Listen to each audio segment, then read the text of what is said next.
Hello and welcome. This is Lisa Jones, and you are listening to the Exploring Death podcast.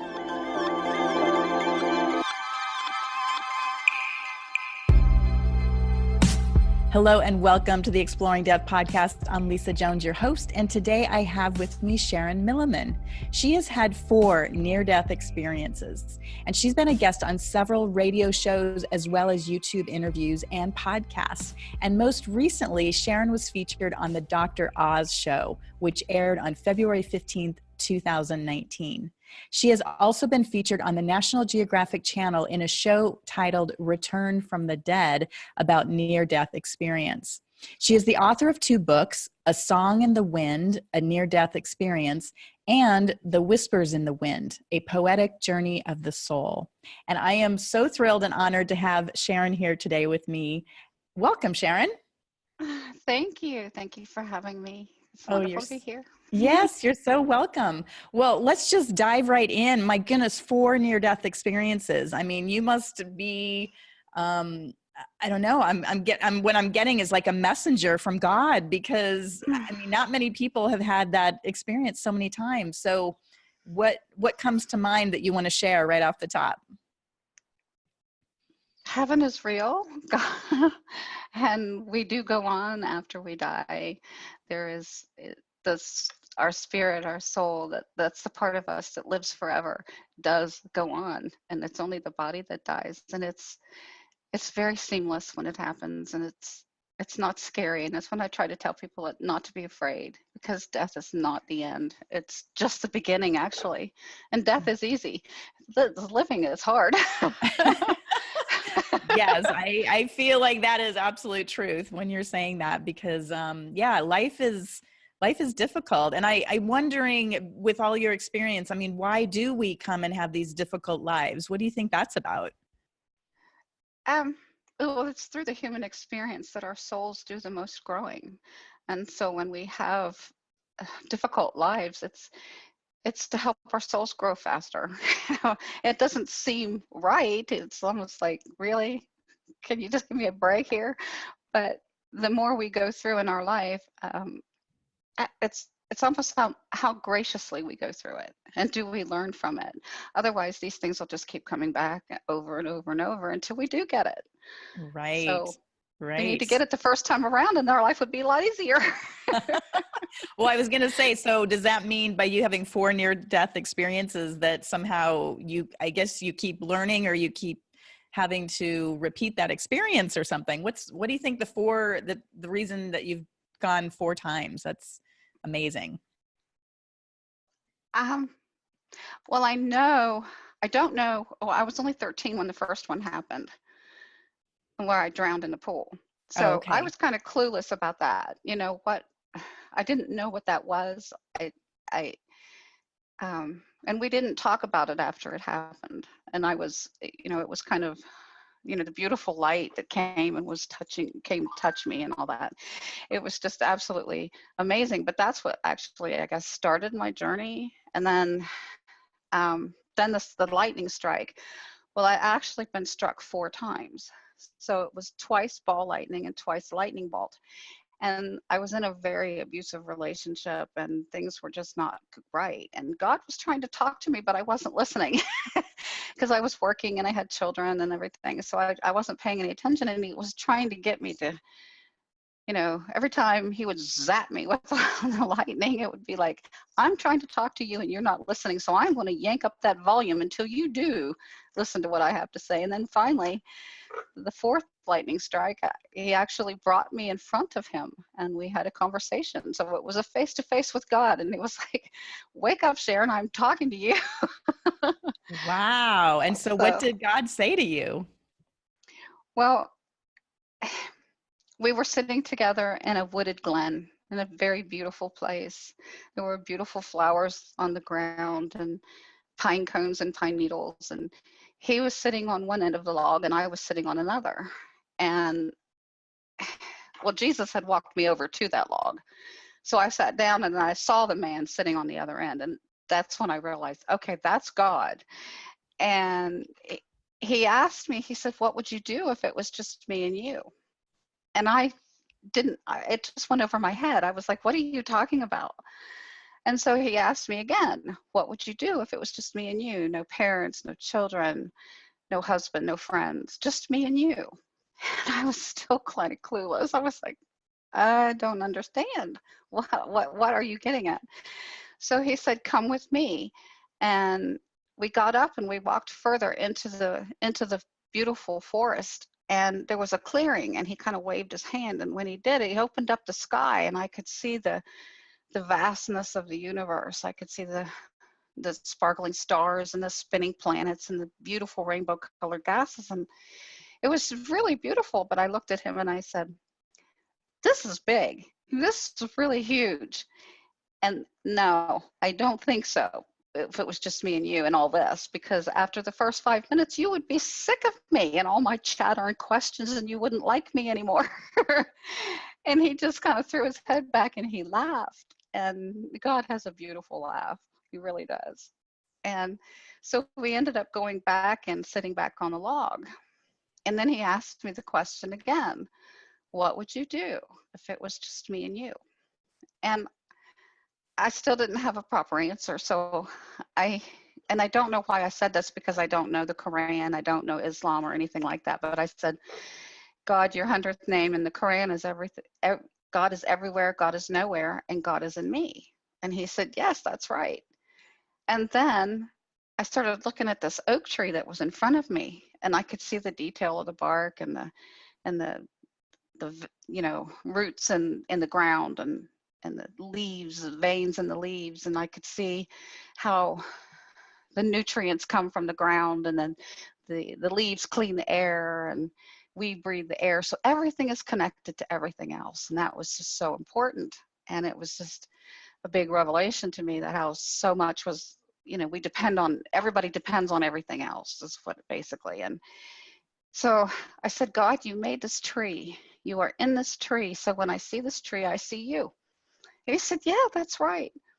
Well, then I started thinking about my mom and my dad, and I said, God, you made my parents. You are in my parents. So when I see my parents, I see you.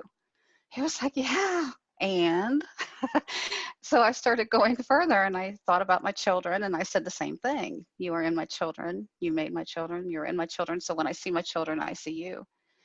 Well, then I started thinking about this particular person who was very cruel to me and had hurt me. And I said, God, there are people in this world who are cruel to other people, and they hurt other people really bad.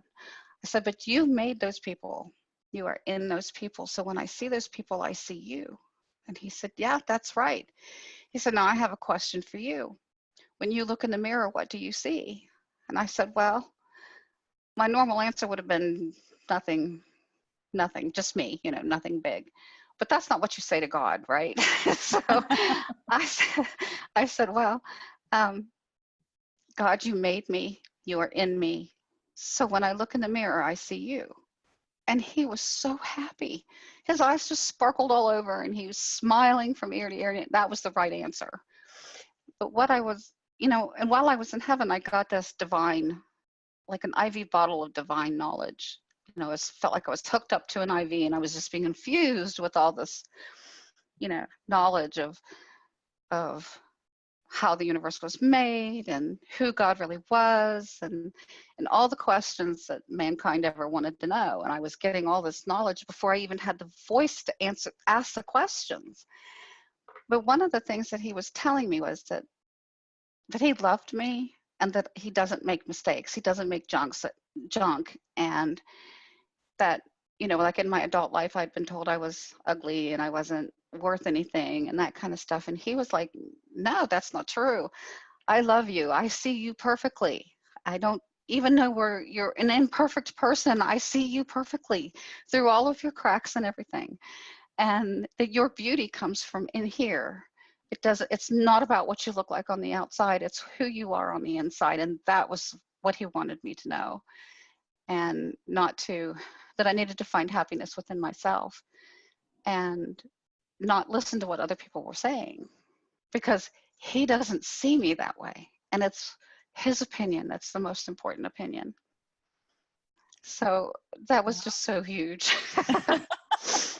That is so huge. My goodness. I mean, to have that conversation with God and like you said, it was like you were just being fed all of this knowledge and these gifts, these divine gifts that were bestowed upon you. I mean, what a true blessing. And now that you get to share it with us here on the earth plane, I mean, yay.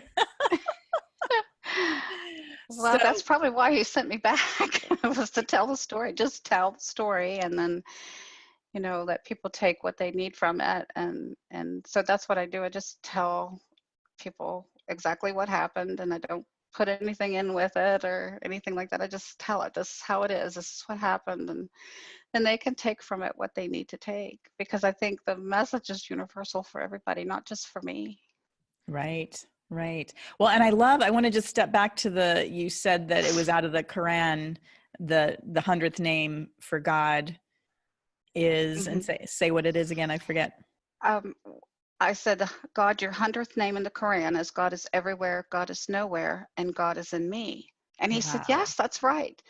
But the thing is that in the Quran, I've talked to, since my near-death experience, I talked with a professor of Islamic mysticism, and he told me that written in the Quran, there's only 99 names for God, and the 100th name is never spoken. It's only known by the holiest of holies. And so they don't speak that name. But here I am, God, this is your name. Yes, it is. And I'm saying it out loud, So Wow. My whole body is tingling right now. I mean, that is, which for me is truth, that's what it's like. I feel like I get a lightning bolt of truth whenever I hear it. So, wow, that is amazing. Well, so let's step back. And you'd mentioned you had your first near-death experience when you were 13, when you drowned in a pool. And, right. And so was there anything else about that did it wake you up to anything, or it was just, like you said, you didn't speak about it or nothing really came of it, but it started your journey? When I was able to, like, I don't even know how you would describe it, but it just changed. I was able to see spirits and smell spirits and things like that. But I was so young, I didn't know what to do with it. It was kind of creepy to me.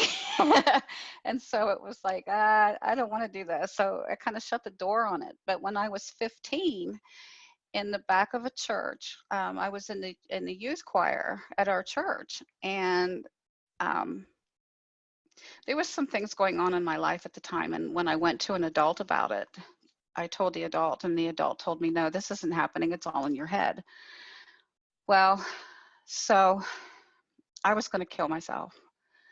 And I didn't tell anybody because I thought I was going crazy, even though I knew what was happening, but they were telling me, no, it wasn't. So it just made me, as a child, I felt, well, I was just going to kill myself, but I never told anybody.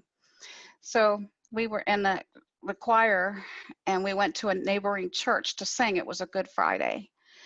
And I was sitting in the lower part of the church with the choir. We were practicing, and there was 2 adults sitting in front of me, and then the daughters of one of the ladies was in front of them, and then the choir was in front of them.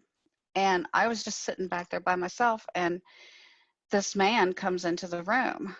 And then instantly I knew that I was in the presence of holiness, but he was so far away, I couldn't really see who it was at first. And then as he came in and got closer and closer, it was Jesus.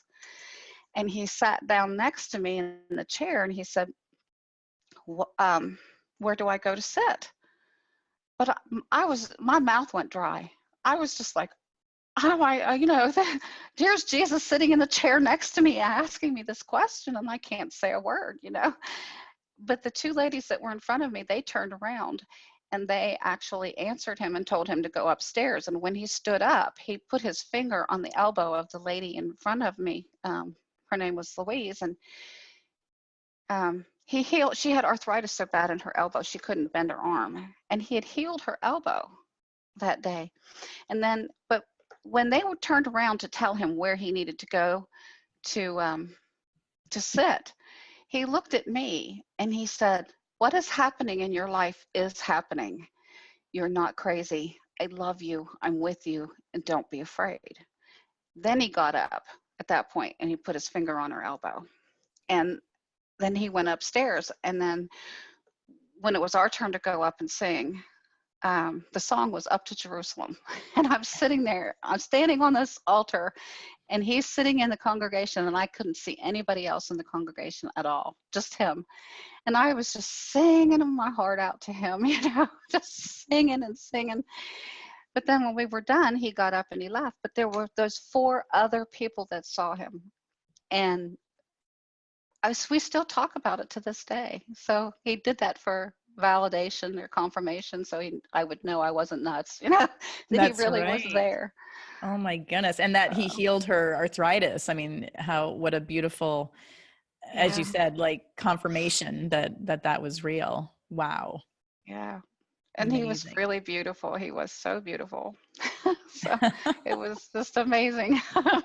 That is great. So when was your second near-death experience? My second one was in 2005, and I was sitting outside talking on a cordless phone and got struck by lightning. So the moral of the story is, don't ever sit outside in the rain talking on a cordless phone.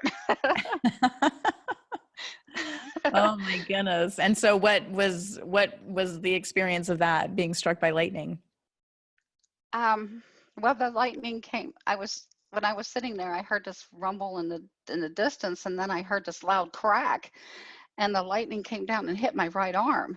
And when it went through my body and underneath the house, and we had a transformer that was in front of our house, and it blew that. So our whole neighborhood had no power. So I was always known as the lady who blew the power, But as soon as I felt that searing, the horrendous searing pain, and then my spirit just peels up out of my body, and I find that I'm back in my house, because this was like right outside my door that this happened, on the concrete steps, and there were char marks on the concrete steps where I was sitting. But when my spirit came up out of my body, I went into my house, and I'm looking around my house, and everything has this burnt gold look to it. And I go into the kitchen and I look at the curtains. And at this particular moment, I didn't know I was dead. I had no knowledge of that at all. So I'm standing there and I'm looking at my curtains, my lace curtains, and they were not my curtains. And I was like, what in the world? And then I go from the kitchen into the dining room, and I noticed that all the dining room furniture was not mine. Now, I knew I was in my house, but nothing in my house was my stuff. So I started to panic. And then I heard this old time radio show playing. It sounded like something back in the days of the Waltons or something, just real old fashioned sound. And I started walking through the different rooms and back into the living room and into the parlor. And I was looking for this radio, but I couldn't find it anywhere. And then I knew that the man I was married to at the time, that he had just gotten off work, and he had just walked in the house, and he was in there, but I couldn't find him. I couldn't find my children, and then all this weird furniture, and I started to just totally lose it. And then just about that time, this huge loving presence comes and just totally wraps me up, and I feel this love like I've never felt in my life. And I wasn't nervous anymore. I wasn't scared anymore. I was just every cell in my body was alive with this love from this huge, huge presence. And then the presence took me, and we went sideways, not up or down, but sideways through these gorgeous pink and gold clouds. And we moved very fast through those clouds. And once we got to the end of the clouds, I was in this magnificent garden. And there were flowers and Hawaii. You came to Maui. Yes, I did. Unfortunately, I didn't get to stay. But it was absolutely breathtaking. The colors were so rich and vibrant, and the air was sweet, and it was warm, and it was sunny, and it was just and I heard music. I could hear music playing, and it was like the grass had a vibration and the rocks had a vibration. There was a stream that just glistened like diamonds, and it had a different sound. And the birds that were singing, they had a different sound. But you put all of those sounds together, And there was this most magnificent orchestra. I'd never heard anything like it. So everything was just singing praises to God, and that it was just so beautiful.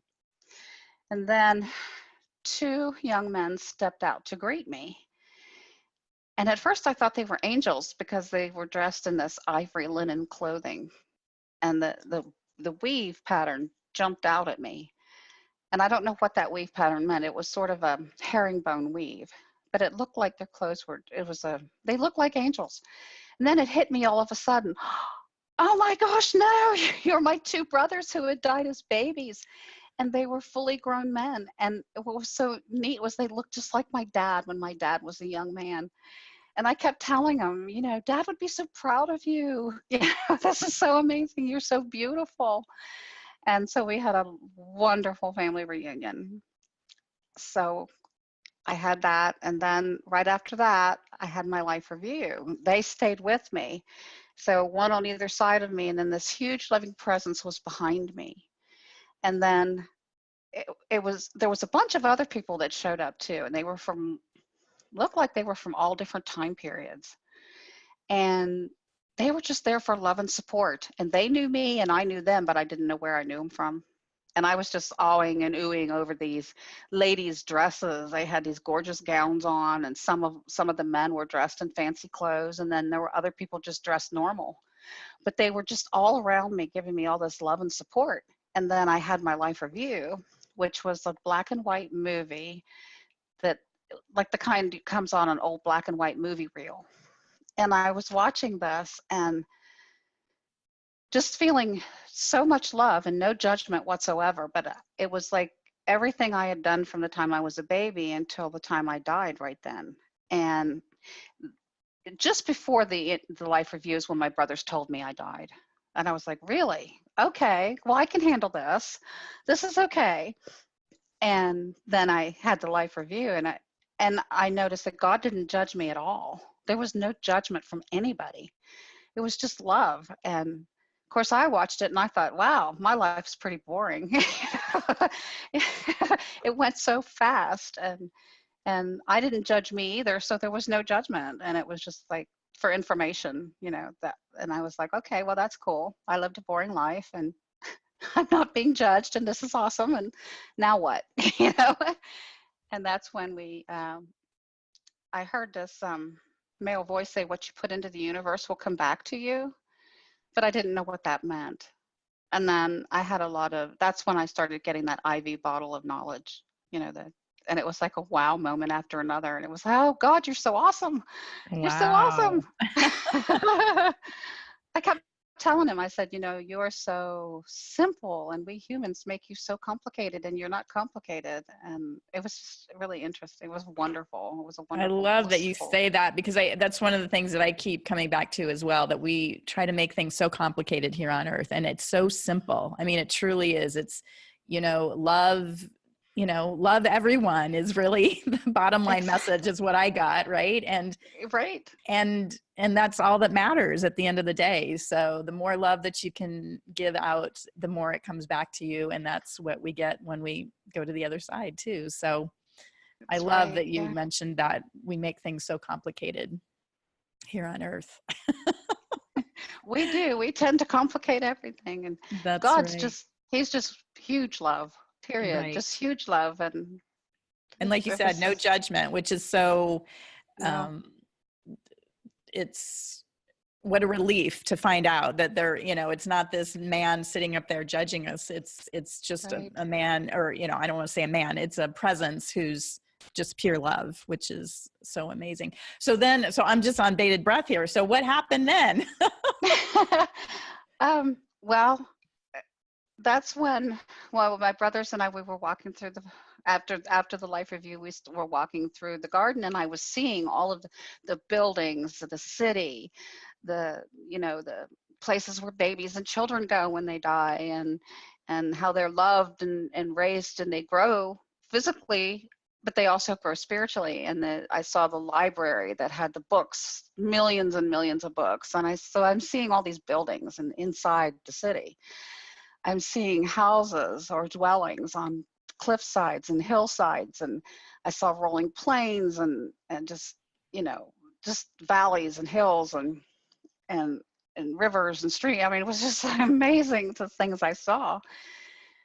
And then Jesus comes out of a grove of trees as we're walking, and he comes up to me. And now this should have been my first clue that I was coming back, but it just went over my head as usual. And he said, "I love you. I'm with you. Don't be afraid." And so that's basically what he had said to me before, but he was reiterating it again. And I should have realized, okay, that means I'm coming back, but without him actually saying it.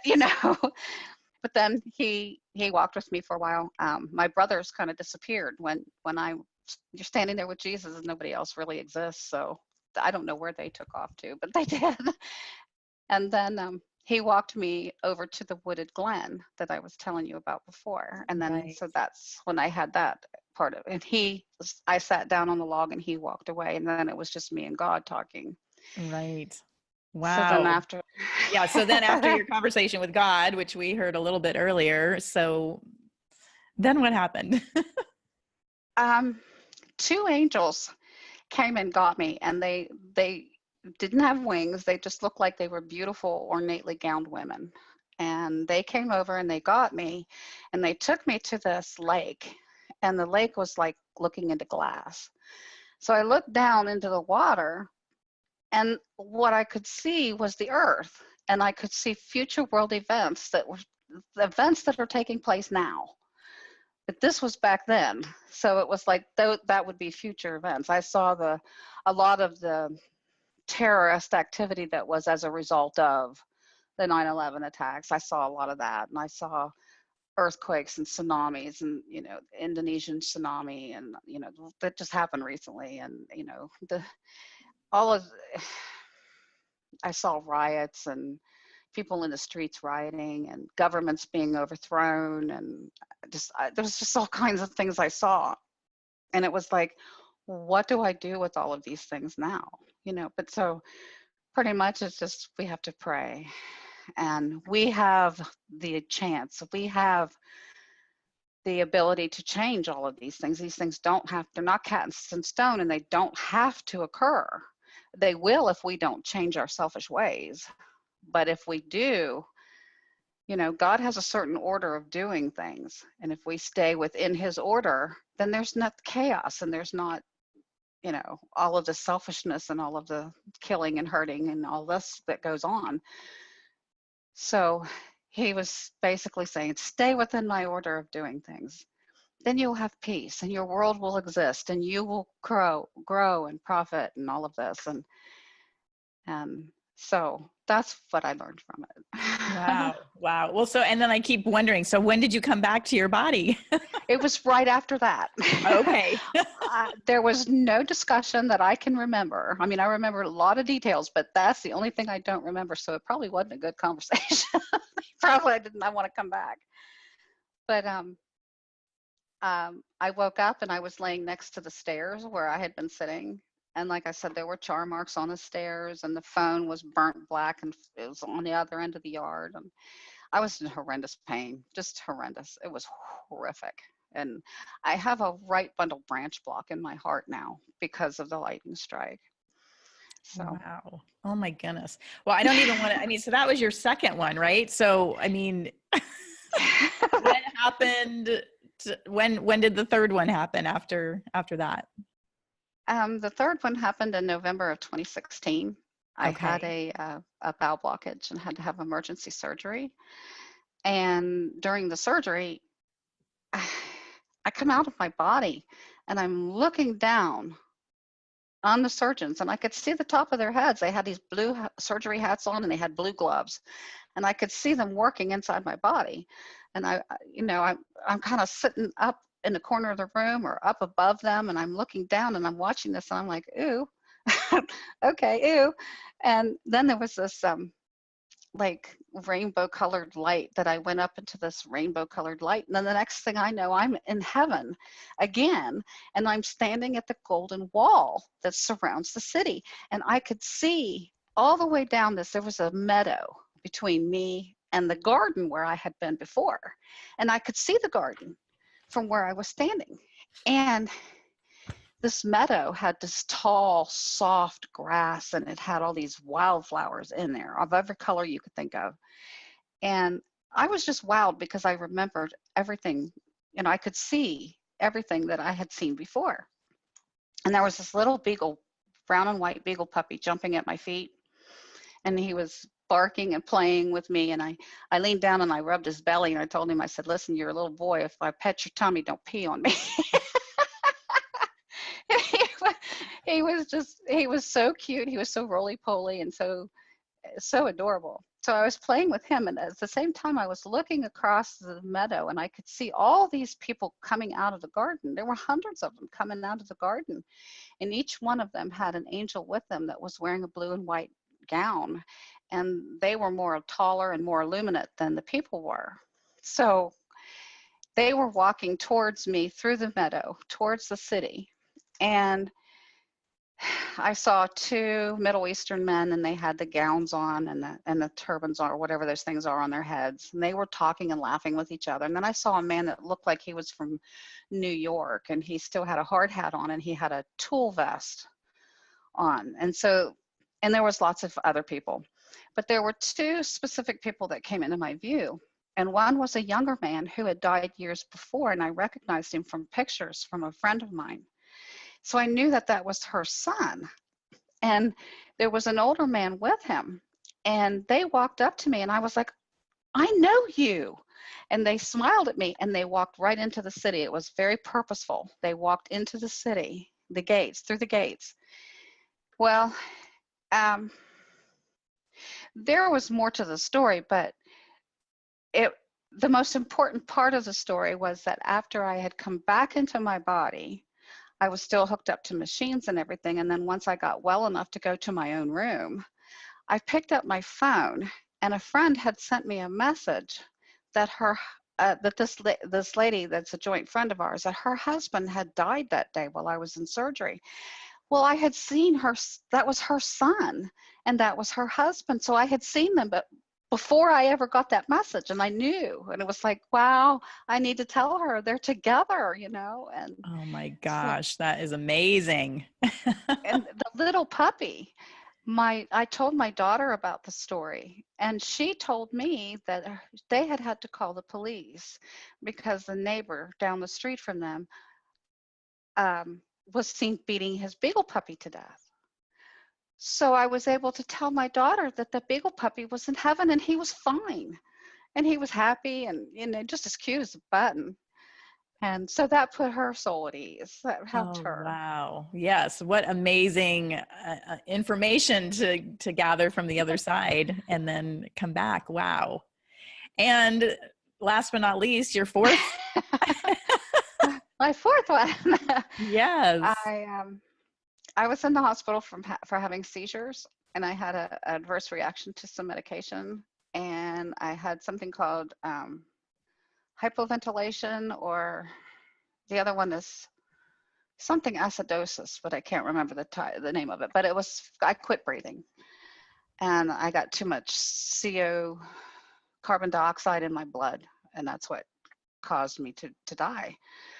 And I went to this place that people call the void. And previously, I was really afraid of the void. I wasn't afraid of death, but I had heard people talking about the void on different, Facebook sites and whatever, and it really scared me. And so lo and behold, that's where I go. And I find out that it's not a scary place at all. It was a very peaceful, very calming, and I needed peace, and I needed calm, and I needed quiet at that time in my life. And it was like being wrapped in this black velvet blanket, and I felt cozy, and I could see myself in this blanket, and I was like in a fetal position, and it was like being a baby again. But God was holding me in his hands, and he was standing over me, and I heard him and someone else talking about me, whether I was to stay or go. And as I'm in this blanket, I feel that I was being held there for my soul to think, for my soul to rest. Don't make any rash decisions. Think about this. Well, let's talk about this, because I was ready to go. I was just done.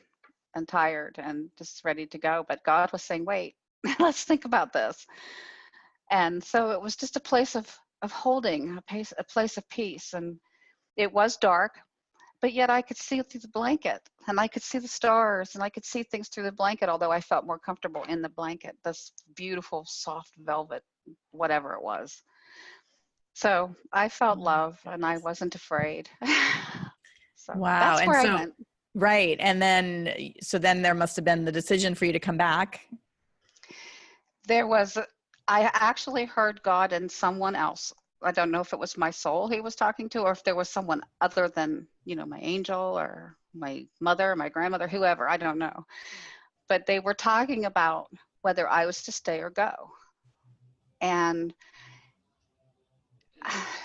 if it had been left up to me, I'd have stayed. But it wasn't up to me, apparently. Or if I did make a decision to come back, obviously I did because I'm here, but And how long ago was that experience? That was in December of last year. Oh my goodness. So very recently. Yes. I'm still kind Wow. of working with that one. Right. Yeah. I know, because a lot of times, well, for almost everyone I know, it takes a long time to process what you've gone through, because it's quite jarring, I think, to our psyche to go over there, as beautiful as it Yeah, is. it is. And then when you come back here, it's so, I found that heaven vibrated so fast. There was no time there. There was no, and everything happened. I don't even know how to explain it. It just vibrates so high and so fast.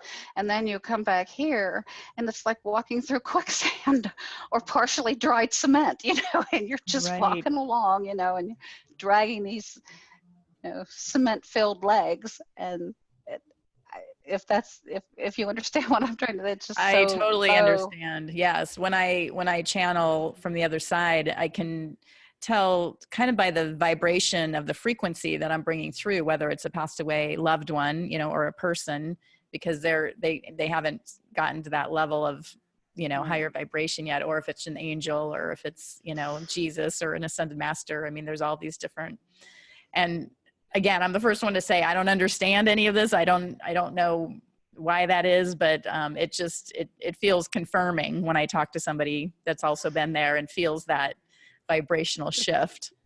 Oh yeah, it's a big one. It's a big one. Yeah.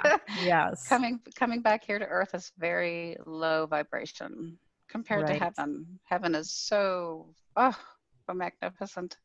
We should Right. all go there. We should all go there. Well, that's We the should fun all go part, there. is that we all will go there at some point. Can I pull a few cards for you, Sharon? Yes, please. Thank you. Okay, wonderful. Let's see what Spirit has to say about all of these near-death experiences. Oh my goodness.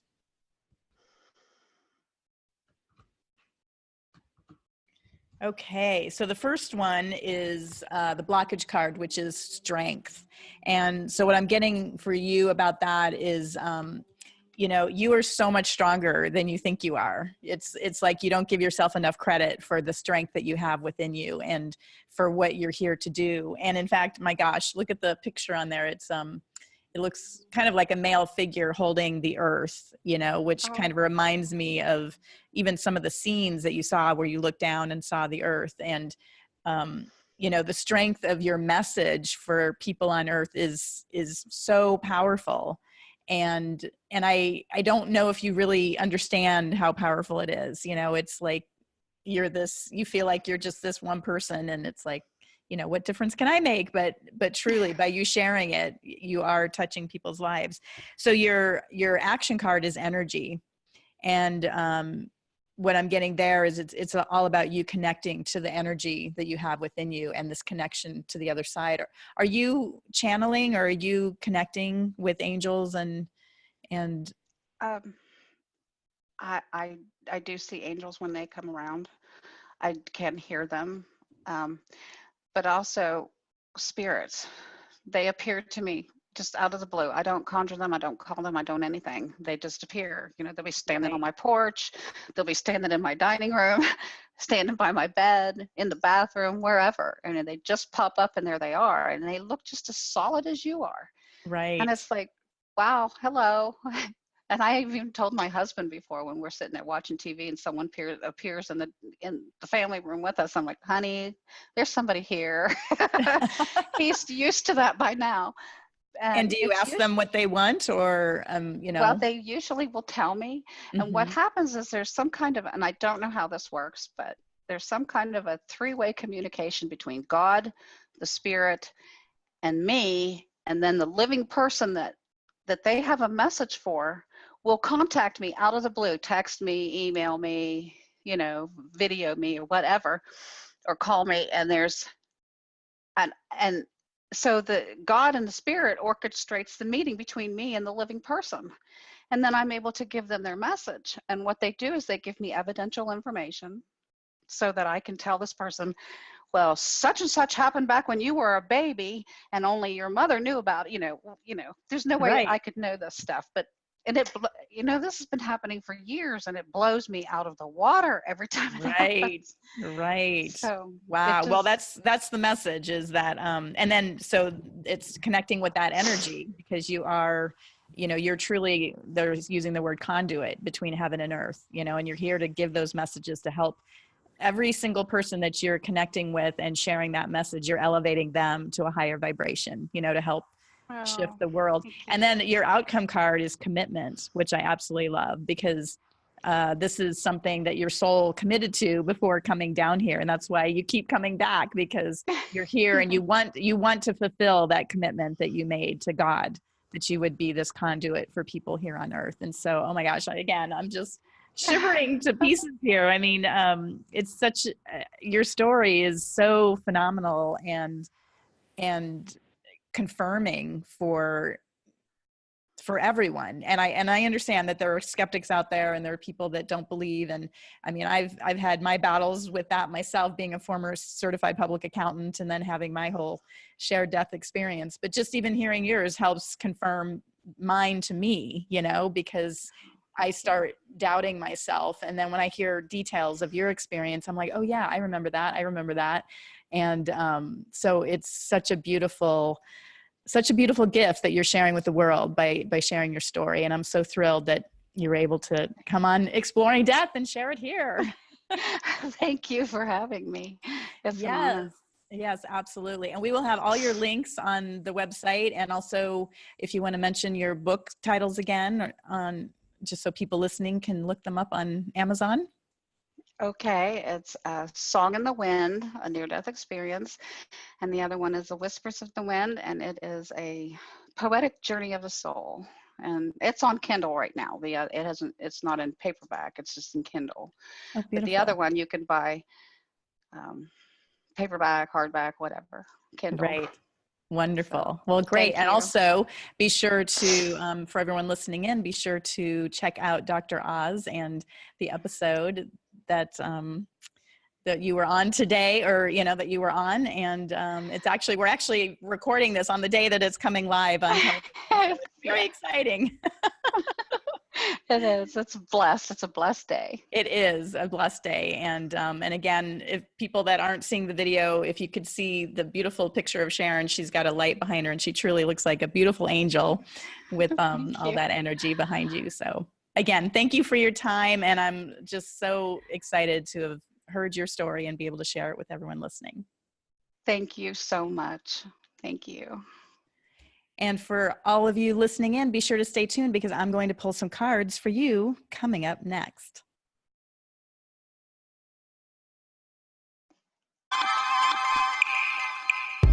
Thank you for listening to the Exploring Death podcast.